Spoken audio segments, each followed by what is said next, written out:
edukasyon. Isa, dalawa, tatlo. Magsisimula ako sa salitang respeto.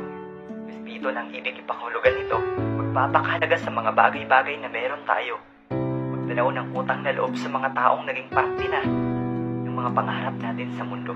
Kundi kaya di man sila naging bahagi nito, sa alang-alang pa rin natin ang tamang pag-uugali.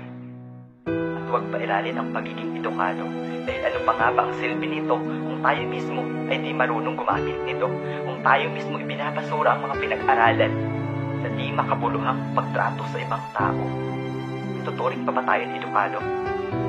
Kung kahit respeto sa sarili ay di natin kayang maibigay, tandaan nating pantay-pantay lamang tayo sa lipunan.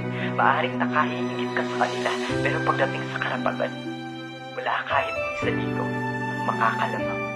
Layunin ng edukasyon na palawakin ang ating mga kaalaman at maghatid ng magandang simulain sa hinaharap at hindi para gamitin sa mga pang-aalipusta o ipahusga sa estado ng kanilang mga buhay, dahil ito'y isinasa puso, isinasa isip upang di makapanakit ng kapwa at tao.